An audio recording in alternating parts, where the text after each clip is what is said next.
Muy buenos collacios. En el vídeo de hoy volvemos a agarrar la bici, esta vez por Asturias, y vamos a hacer alguna rutina, que con este tiempo la verdad que apetece. ¿Vamos?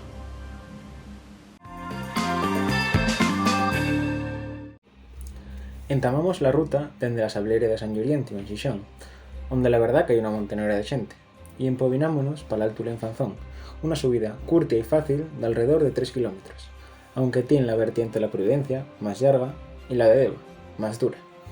Aquí, por exemplo, vamos poder ver na distancia toda a Llagoral. Una vez que llegamos arriba, agarramos la carretera pa Villaviciosa, un sube y baxa continuo hasta llegar a un desvío a la nuestra izquierda, onde vamos a ir. Pero aquí vamos a llegar a la playa de la Ñora, para después sufrir un pocoñín col muro que hai a la vuelta. De Nueves, na carretera pa Villaviciosa, seguimos pa'lantre, pasando pela altura Esperanza hasta el desvío que nos lleva a Oles y Tazones. Pero aquí vamos a llegar al pueblín y disfrutar del paisaje.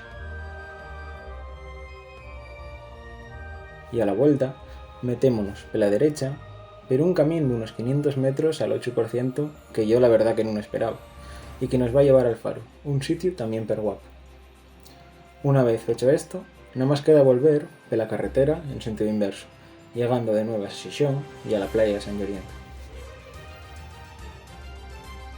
Bueno, ya que estamos hablando de Tazones, ya es bien guapo ver el sopuerto, el sofaro y todo lo que lo rodea, pero también es bien importante conocer la su historia. Y es que resulta que en el año 1517, concretamente el 19 de septiembre, iba a parar allí el que después iba a ser el emperador del Sacro Imperio Romano Germánico, Carlos V de Alemania y I de España. Carlos V iba a llegar aquí con la su corte, pero no era nada que tuviera previsto de antes, sino que la mar y las sus malas condiciones iban a ser el causante de todo esto. Después, Tazones iba a pasar a la historia como el primer sitio en el que Carlos V iba a pisar la península ibérica. Espero que vos prestare esta ruta que va desde la costa de Xixón a la de Villaviciosa.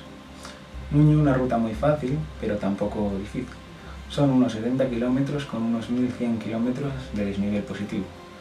Así que a ver si vos animáis a hacerlo.